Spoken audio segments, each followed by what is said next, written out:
South Asia की एक ऐसी लैंडलॉक्ड कंट्री में जिसका नाम नेपाल है, जो अपने माउंटेन रेंजेस के लिए मशहूर है, अपने मोन्यूमेंट्स के लिए मशहूर है, और जहाँ पे वर्ल्ड का सबसे बड़ा माउंटेन भी है, माउंट एवरेस्ट। यहाँ के लोग उसे साबरमती के नाम से जानते हैं। सबसे मेन चीज़, यहाँ पे लॉर्ड बुद्धा का जन्म हुआ था। लॉर्ड बुद्धा की जन्मभूमि है नेपाल। अभी बसंतपुर जा रहा था तो मैंने यहाँ पे एक शॉप पे मैप्स देखे। मैं दिखाता हूँ आपको। नेपाल में इस टाइप के मैप्स मिलते हैं, ये होते हैं। आप कहीं पे भी जाना है आपने तो इस टाइप के मैप मिलते हैं आपको। ये सारे मैप्स हैं, जैसे लंगतांग का मैप है, ये मैप सारे सब चीज़ें जियोग्राफी वगैरह सब लिखी होती है इनकी, ईच एंड एवरीथिंग। तो इस टाइप के मैप्स मिलते हैं। और ये कुछ मैग्नेट्स हैं, जो इस टाइप की कुछ शॉप है ना। तो ये इस टाइप की कुछ शॉप है ये। तो यहाँ पे मिलते हैं मैप्स। आप कहीं पे भी जाना है आपको मैप मिल जाएगा। ऑफलाइन मैप, ऑनलाइन ज़्यादा प्रीफर नहीं करते, ऑफलाइन प्रीफर करते हैं ना। तो भाई अभी ना मैं बसंतपुर जा रहा था तो मैंने ना एक कोल्ड ड्रिंक मांगी इनसे, डाइट कोक। तो मैंने कहा कितने की है? बोले 100 रुपये की। मैंने कहा चल ना, 100 रुपये और इंडिया के हो गए 70-80 रुपये, जो इंडिया में मिलती है 20 रुपये की। भाई कोई सस्ता नहीं है। और बाकी फॉरेनर्स को देख के लूटते तो हैं ही, आप वहाँ पे लूटते हैं अपने वाले, तो उनका भुगतान मेरे को करना पड़ेगा, मेरे को यहाँ लूटना पड़ेगा। भाई क्या करें। इस तरीके की गलियाँ हैं यहाँ की नेपाल की। इंडिया वाला ही सीन है हमारे गाँव वाला। गांव में भी हमारे ऐसी गलियाँ हैं जहाँ पे मैं बचपन में पतंगे लाया करता, है ना। ये गलियाँ हैं भाई यहाँ की, इस टाइप की गलियाँ हैं यहाँ पे। स्कूटियाँ भी खड़ी हैं, पल्सर भी खड़ी हैं, फ्रूट्स भी मिल रहे हैं भाई। और साफ़ सफाई मेरे को ज़्यादा लग रही है अपने उधर से, है ना। ये देखो कुछ कटा हुआ है भाई, सामान भाई किसी पता नहीं मार्केट में घुसा है, यहाँ पे सामान कटा हुआ है सारा। बकरे बुकरे ये चीज़ कटे हुए हैं। और भाई इतनी बदबू आ रही है ना, इतनी बदबू आ रही है, जो पता नहीं 10 दिन पहले के काट रखे हैं। ये बफेलो का सारा ड्राई मीट है यहाँ पे। जैसे आप ड्राई फ्रूट खाते हो ना, यहाँ पे ड्राई मीट खाते हैं नेपाल में, तो ये सारा बफेलो का ड्राई मीट है ना भाई। इस तरह की मार्केट है कुछ यहाँ पे। ये बर्तन है इस साइड, ये कपड़े हैं, ट्रेडिशनल क्लोथ्स यहाँ पे। ये बसंतपुर की गलियाँ, नेपाल में बसंतपुर की गलियाँ, ये सारी देखो पूरी मार्केट है। जैसे इंडिया में अपने उस तरह की मार्केट है सेम भाई। ये नेपाल का मंदिर है, आकाश भैरव नाम से, भैरव जी का मंदिर है। बहुत मान्यता है इस मंदिर की, बहुत पुराना मंदिर है।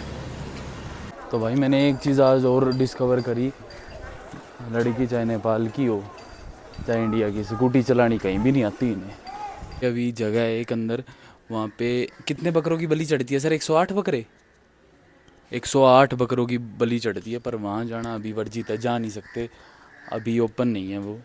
तो नहीं तो मैं दिखाता आपको। 108 बकरों की बलि चढ़ती है। आपको बताया ना कि एंट्रेंस नहीं है जहाँ पे बकरे कटते हैं, 108 बकरे। तो इसकी फ़ोटो ये है, ये जगह है वो अंदर से। यहाँ पे 108 बकरों की बलि दी जाती है। तो सर महाराष्ट्र से मेरे को मिले हैं अभी, तो ऐसा कुछ है ये। किंग पृथ्वी नारायण शाह, इनको फादर ऑफ नेशन भी कहते हैं, और न्यू नेपाल के फाउंडर भी हैं ये। शिवलिंगम है इसमें, सारे हैं, ब्रह्मा विष्णु और महेशो, ये शिवलिंगम है। मैं आया हुआ था नेपाल घूमने, आपको जैसे पता है, तो मेरे को मिले प्रदीप जी हैं महाराष्ट्र से। और साइक्लोपाम इन्होंने डिस्कवर किया था। सर एक बार बताइए। लॉन्च किया था साइक्लोपाम, सर ने लॉन्च किया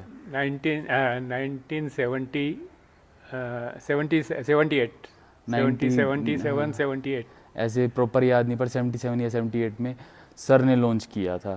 तो नागपुर में मैं बसंतपुर में हूँ। तो ये जो पूरा स्ट्रक्चर है, पूरा इन लकड़ी के पिलर्स पे टिका हुआ है सारा। ये देखो बेमिसाल एग्जाम्पल है ये आर्किटेक्चरिंग का, अमेजिंग, बहुत नाइस। ये देखो ना, सारा लकड़ी पे टिका हुआ है सारा। भाई नेपाल में भी घर का खाना मिल गया हरियाणा का भाई अपना। यहाँ चलता है पठाओ ऐप, टैक्सी का ऐप है। जैसे अपने इंडिया में ऊबर चलता है ना, तो यहाँ पे पठाओ ऐप चलता है। आपने कहीं पे भी जाना है ना, कुछ भी, तो पठाओ ऐप चीप है। वैसे तो टैक्सी स्कैम्स बहुत होते हैं यहाँ पे, पर मैं भी टैक्सी में ही हूँ, बाइक कर रखी है मैंने, पर पठाओ से नहीं करी। भाई बोले मैं उतने ही पैसे ले लूँगा जितने पठाओ पे चल रहे हैं। तो बातचीत करी मैंने कहा भाई बाद में नहीं दूंगा एक्स्ट्रा, कहीं बीच में आप स्कैम करो मेरे साथ।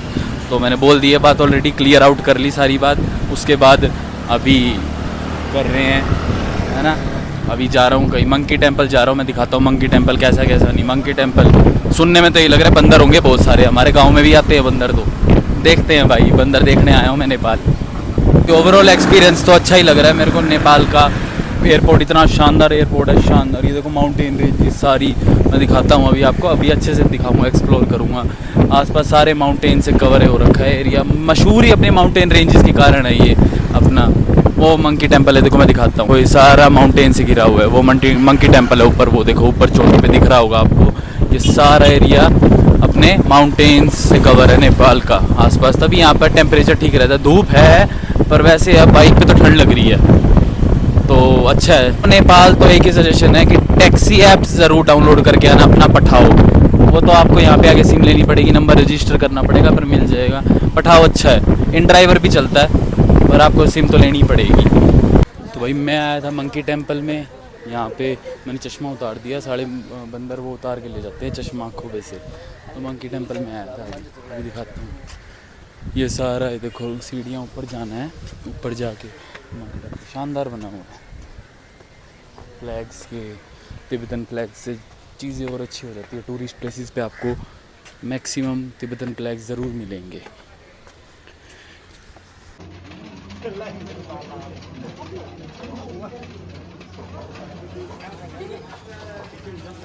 अगर भाई यहाँ पे ये इनको घुमाते हो ना तो विशेष पूरी होती हैं, जो भी आप मांगते हो। तो मैं तो मांग रहा हूँ, आप भी मांग लो, आपके साइड की भी मैं ही घुमा देता हूँ। तो मंकी टेम्पल, जिसको ये स्वयंभूनाथ भी कहते हैं, यहाँ पे मार्केट है सारी, आप कुछ भी कैसे भी अपने चीज़ें ख़रीद सकते हो। बहुत बड़ी मार्केट है, बहुत ज़्यादा बड़ी। लाइक आर्टिफिशियल चीज़ें यहाँ पे बहुत, लेडीज़ के लिए आर्टिस्टिक चीज़ें बहुत मिलती हैं यहाँ पे। सारा ना मंदिर है, ये मंदिर का एरिया है, तो यहाँ पे ये मार्केट है, बहुत बड़ी मार्केट। मेरे को जो मंकी टेम्पल की मेन खास बात लगी वो ये है कि आप ऊपर से यहाँ से पूरा व्यू देख सकते हो। ये सारी माउंटेन रेंजेस हैं सारी, और ये पूरा काठमांडू है। तो भाई मैं अभी हूँ जुन के साथ, जुन चाइना से है। तो जुन और मैं गूगल ट्रांसलेटर की मदद से कुछ बात कर रहे थे, तो पता लगा जुन 35 साल का है और लगता बिल्कुल भी नहीं है। इनमें भाई होता है ये खाने पीने का सारा ही फ़र्क होता है। और मैं 25 साल को ही कह रहा है, दाढ़ी देख के तू बहुत बड़ा लगता है दाढ़ी की। तो इसको 1 महीना हो चुका है, 2 महीने और रहने वाला है यहाँ पे। जुन मस्त बंदा है भाई, बात कर रहे हैं गूगल ट्रांसलेटर की हेल्प से बात कर रहे हैं। इसको इंग्लिश नहीं आती, मेरे को चाइनीज़ नहीं आती, ऑब्वियस बात है, कहाँ से आएगी। तो गूगल ट्रांसलेटर की हेल्प से बातें कर रहे हैं थोड़ी बहुत। अब रात को और कोई तो जगह नहीं, इसके साथ बात मार के देख लेते हैं, फिर आपको नाइट लाइफ दिखाता हूँ यहाँ की। तो भाई ये बता रहा है इसका जो नेबर है वो इंडियन है, मतलब किसी चाइनीज़ से इंडियन ने शादी कर ली होगी, चाइनीज़ बंदी पटा ली। तो वो बता रहा है अब उनका बेटा वहाँ चाइना में स्टडी कर रहा है। इनको पता नहीं है, अभी तो धीरे धीरे कब्जा कर लेंगे भाई। तो भाई मैं अभी थामिल में हूँ। ये एक स्ट्रीट है जो कि अपने नाइट लाइफ के लिए मशहूर है, ठीक है, अपने नाइट लाइफ के लिए मशहूर है। यहाँ पे रात को प्रोस्टिट्यूशंस, क्लब्स, ये सारी चीज़ें होती हैं। अभी भी यहाँ मैं था यहाँ पे थोड़ी देर पहले, तो भाई यार नेपाल के हैं, ये मेरे को मिल गए, तो हाथ पकड़ पकड़ के खींचते हैं यहाँ पे। आप आओ तो थामिल, पर आपको रुकना भी यहीं पड़ेगा थामिल में। क्यों? क्योंकि जितने भी हॉस्टल्स, अगर आप एक बैकपैकर हो तो आप हॉस्टल में रुकोगे, तो यहाँ पे हॉस्टल्स वगैरह जितने भी हैं वो थामिल स्ट्रीट पे ही हैं। तो ये चीज़ आपको फेस करनी पड़ेगी अगर आप एक लड़के हो। तो अगर आप आओगे तो आप ये चीज़ फेस करोगे कि लड़कियाँ आपके हाथ पकड़ के खींच रही हैं, और जो गार्ड्स हैं वो बुलाते हैं क्लब में, आ जाओ सर आ जाओ। तो वो ये चीज़ें आपको फेस करनी पड़ेंगी अगर आप एक लड़के हो तो।